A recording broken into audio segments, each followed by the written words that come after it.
What is going on, everybody? And in this video, we are providing you a state of the market and stock picks for July 21st, 2022. So if that sounds like something you're interested in, consider subscribing, as I do provide daily and weekly updates to get you prepared for the day in the week ahead in this fantastic market in which that we are in. So being said, let's get straight into state of the market. Right now, we just had Tesla earnings.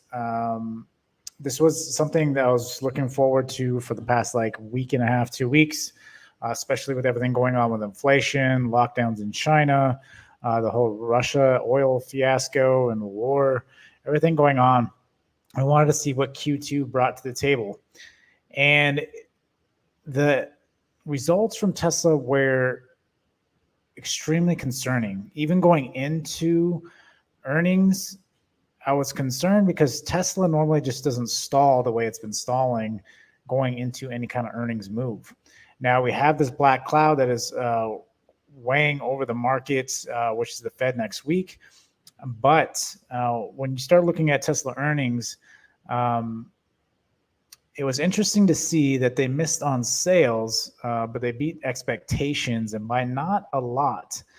They actually ended up selling 75% of their Bitcoin sometime during Q2. With that being said, was that enough? And it leads me to believe there's a reason why Tesla is liquidating. There's a reason why Tesla or Elon has come out and talked about, things moving forward are going to be extremely bad. Now, again, I am a permabull. I try not to read into the bear market. I haven't read into the bear market until about a week or so ago, maybe even 2 weeks at this point. But there are really key things that really make a big difference in earnings and what's going to happen with these companies. And that's what has kind of changed my mindset going forward. Now, again, this thing could flip at any time and continue to start running.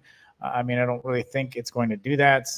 What you're currently seeing is more of an earnings rally. I don't think this will last very long. I don't think any kind of rally will last long until some of this inflation stuff gets determined. And this stuff has been dragging out, and I think is going to continue to drag out as long as this battle with oil and everything that's going on in Russia. The pipelines came out saying, it was the ECB, I believe, this morning that was saying that they see if they can't fix the pipelines currently, that are the current situation that got going on right now, that growth will fall 1.5% by next year. Now that's a big concern. Right now, I don't even think we've seen the worst of it. It is just starting to get bad. Major companies are just starting to lay off. Housing's just starting to cool off. And Tesla was kind of that pivoting point to see that they barely hit overestimate. Barely. Again, big concern moving forward. How are we going to see the rest of the earnings unfold? We got a core CPI of 9.1. We got and what is most important what is pivotal tomorrow, we have the ECB tomorrow. What are they going to do with rates? And what is going to go on with the pipelines? Are we going to get official word that the pipeline stuff is delayed even longer? There was some talk this morning about that as well, about Putin saying that it's going to be delayed. There's a lot of issues happening there, right? The longer these pipelines get delayed, and the problem with EU is that if they can't fix the issue with oil because of Russia, they're going to be in big trouble because they can't just raise rates. They're already having a big enough problem trying to raise just a little bit, especially because after a decade, they haven't even raised any rates. And now that they're starting to roll out rates, how hawkish can they really be? And that is where a potential black swan can be, is the fact that if they can't raise rates fast enough to keep up with inflation and oil, Russia has a strangle on oil, we could be in for a really, really nasty mess. Now, I'm not saying you're not going to see pumps. Yes, you're going to see pumps. What you saw over the past couple of days is surprising because it's not that's not really that big of a pump. Yes, it's pumped, but we haven't really seen that in a minute. And all we've seen is selling, selling, selling. I mean, you just look at the chart and we have a like 1 day, half a day pump or a good solid day pump, and then we just sell off. Now everybody was excited because Bitcoin was pumping, but now with the information that we got about Tesla selling 75%, that makes a lot of people second guess that this is ultimately the bottom, right? And this is something I was talking about. I didn't show it on the chart yesterday, but we actually bounced at the 200 EMA. I believe it was on the weekly yesterday. That's why, or not yet just yesterday, but the past couple of days, it's been holding on that 200, and we finally got a bounce off of it. That's why we had such a big bounce off of it, because it was a major support. Now we're going to come back down. Again, depending what happens tomorrow. If the rates are really bad, that could be signs that next week's going to get really nasty. And if that's the case, you might see essentially a snowball effect moving forward. So again, I don't like being doom and gloom. That's not who I am. Again, I'm very much a permeable, and I think you should be able to adjust on the fly. But right now, things just are not looking good, and things are moving slowly. The red flags are there, but the problem is these red flags, like, it takes a little while for them to play out and to start to see them, and you're starting to see it unravel in Tesla. The fact that Tesla just wasn't Tesla today. Nothing seemed right about the earnings. Again, they're selling 75% of their Bitcoin, which probably helped them make some sort of more profit, right? Because sales were down as well. So it's something to really keep in mind here about how the market's going to take it tomorrow. Again, we could be perfectly fine tomorrow. Maybe the ECB comes in lower, right? You have to look at every possible outcome here. And I try to do that, but I know more so I've been talking about the downside just because I feel like it's got more weight and more bad things coming, especially because of the Fed. And that's ultimately what's driving this market up and down. So again, with all that, we'll see how it ends up in the morning. But we are holding that 39.50. Essentially the retest, this official retest, we got rejected off at the first time. Tomorrow, if we open back below this, and then we get some bad ECB news, I think we're going to start hitting back down at least to 37.27. We're going to do that in a day. I don't know about a day. It really just depends on how aggressive the ECB is tomorrow. Again, that could be a warning shot into what we might see next week. So a very interesting day tomorrow. Very interesting to see how the market's going to digest it tomorrow once we get full volume on Tesla to see where we go. But if we do open up above this, we're kind of pinned against. Actually, this is off here. I mean, you could potentially say this was a breakout even on this thing, but even with the news that you have, like I said, any breakout really doesn't matter because we ended up sinking back down into the channel. And that's what my concern is. If anything happens with the ECB, these breakouts just don't work. We've seen this time and time again. I drew, I think, a trend line here. We broke out, consolidated, then dropped again. We get these little breakouts, consolidate, drop, breakouts, consolidate, drop. It's just not looking the prettiest. So again, we just have to be patient with what's going on. Again, I think Q3 can be better, but it really just depends on how aggressive, again, the Fed gets this month. I think that we'll get one more aggressive month, and then hopefully that will kind of tune stuff down. I don't really know. Hopefully the EU can get oil figured out. If not, again, that could be a black swan that's just going to continue to drive the market down. So we have to see. But nonetheless, SPX is currently holding, so we'll see what goes on there. And I look at Bitcoin. This is something I was pointing at the other day. We throw a study. Let me throw my studies back on here. I think it was the weekly here. No, it was actually the monthly. So this is something you have to pay attention to. This is something I talk about. We rested on that 200 for a very long time. You can see a nice pop up on Bitcoin up to retest the 50 here. Essentially could call the 28K, could potentially run all the way up to 28K. get rejected there, and then start coming down, and then we'll see if we break this 200 and start continuing down down to that 10K. Again, the market sentiment has definitely changed quicker than I thought. And there were a lot of points where I thought we could have reversed, and we thought we hit peak inflation, and then stuff just happens, right? New data comes out and it changes the sentiment. And to think it's just black and white, the market is never black and white. If the market was black and white, people would be making a lot more money in the market, but it's not that case. It's very different, and it changes, and it's pivotal. That's why I do daily updates, and it's important to be mindful of that. So Bitcoin, I don't like the setup. I want to see how this opens tomorrow. Not saying it's not going to open, but this actual graph here, because it's not the actual Bitcoin. You check Bitcoin whenever you would like to see, but I want to see how Bitcoin does overnight. The dollar. Take a look at the dollar. The dollar is actually really interesting right here, especially on the daily. We hit support. Do we start? Is this where we bounce back and continue to run up? The dollar even higher than what it already is. That's also concerning. So I want to see where the dollar is coming into tomorrow. You could potentially. I'm going to draw a trend line. It could be under the trend line, could hit and reject. I don't know if that's going to happen, but it is a higher low if we do continue up from here. So again, the dollar, a lot of these moves aren't going to be straight up, right? You have to have a pullback. Just as long as that pullback is a higher low from previous, I look forward to start continuing up.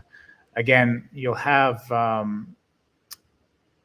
think the dollar has got one more strong push here, and then again, if you start hitting panic levels and everything like that, things are just going to get kind of out of control. You're not really going to know what's going to happen at that point. So we're trying to avoid the panic levels, but we'll see. Gas, oil is still sitting around $100 a barrel. I don't think that's going to change. It's going to continue to sit there for a while, in my opinion, until you get some relief. Again, if that oil fiasco doesn't figure itself out, oil could continue climbing back up over 100, I think, very easily. Let's see, Tesla. Again, I don't like this whole move here. Tesla does consolidate a lot. It's really just been waiting on to see. We do have a breakout, but like I said, any breakout, it doesn't matter now. I mean, all these breakouts would normally, again, retrace 75%. That's what I'm saying. Like in a normal cycle, when you don't have this black cloud over everything, Tesla would have probably ran at least up to 850, in my opinion, if not 900, before even earnings started. So back here, I think in this cycle here, towards the middle, I think we could have started running up at least probably to around the 850, and then we had earnings, and then we could have maybe ran it up to 9, a little over 9 at that point, and then come back down. But again, the earnings is a really bad taste in the mouth on what's potentially here. Again, the volume tomorrow could really matter, and see if we break back over this 760. If we do, we got about the 800 tomorrow. If we don't, again, we could head back down to the 870, right? I think I hit back down to this range, back into this wedge. We're trying to escape the wedge. Every time we try to escape a wedge or any kind of pattern, we bust right back into it, and then we hold, and then we could get the Fed next week, and then it could cause us to sell. So there's different potentials. I like to think that we would still push up. It would really have to take the ECB doing well, and we really have to take again the Fed to dial back. I think the Fed has to dial back to at least the 50 for the market to be okay. If they're still coming at 75 or 100, I think that's really going to be concerning.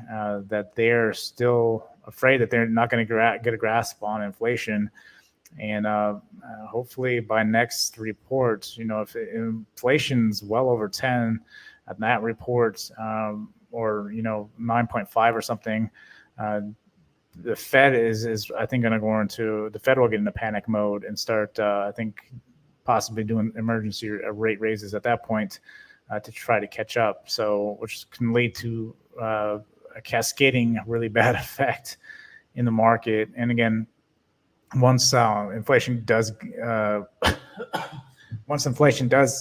we get a grasp on inflation, then it will start dialing back. And that's kind of what everybody's waiting on. Everybody's anticipating we hit the top. because you have a lot of analysis and everybody else saying, no, we've hit the top, but yet we have to remind ourselves we had core CPI, and every analysis economist that came out was wrong, right? They thought we were going to hit peak, but we did not. We're continuing to see it rise. So interesting stuff. But Tesla, I'll really see where we land, but I don't like the earnings. That was just a really bad earnings. I mean, like there was nothing really positive. Yeah, they beat, but like it was like they barely scraped by.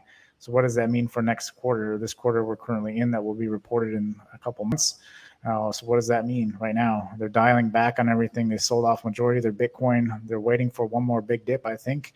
It's what I'm kind of waiting for, and then see where we go. So again, we'll watch those levels. We'll see if we dive back into this wedge coming tomorrow and start hovering around the 695 until next week and then sell off.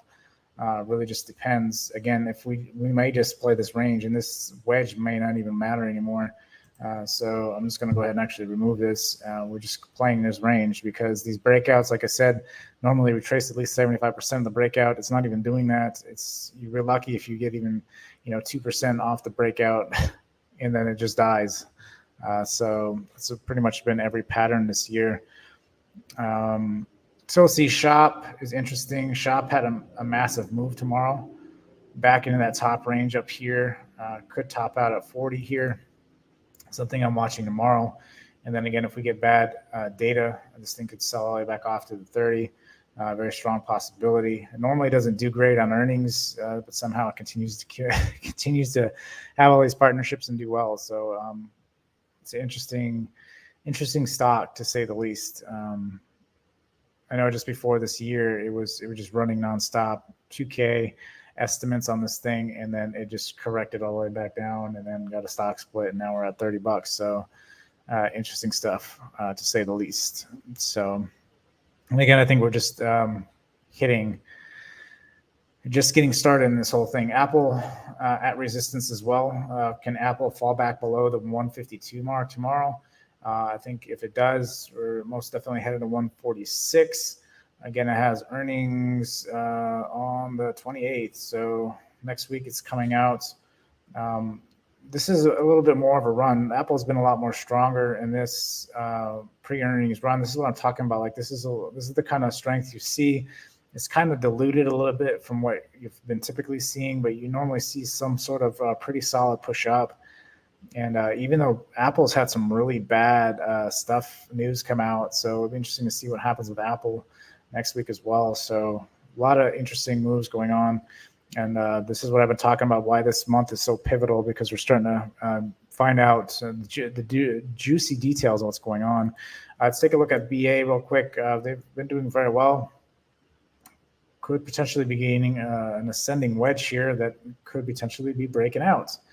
Already broken out of. So you got almost ascending wedge here on BA.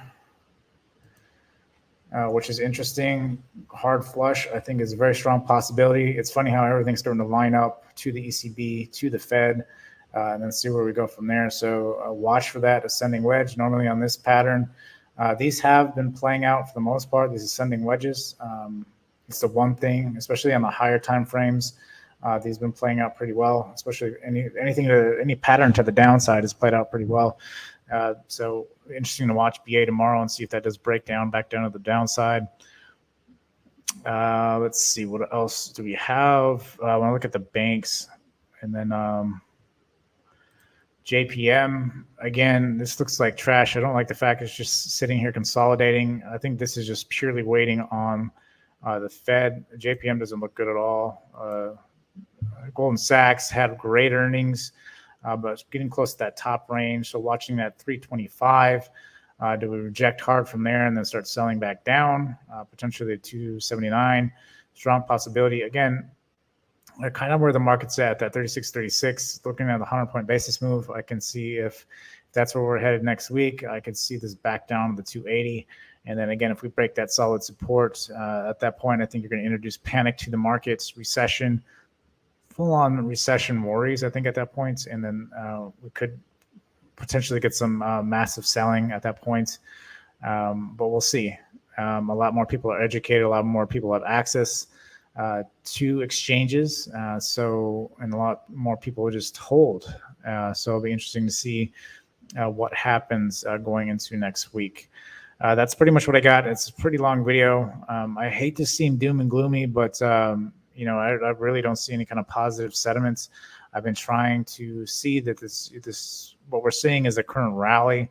Again, this happens during every cycle, every new quarter that starts for earnings. You're going to get some sort of a pump, and then normally for about a week or two, and then at that point you have earnings. Then you could potentially push that out for a couple of days, and then the pump dies off, and then that stock will continue to sell or chop its way back down, give back most of its gains until you get ready to about 3 to 4 weeks, and then you start accumulating again, and then it pops up again and does the same cycle over and over. It's pretty much how a lot of the stock market is.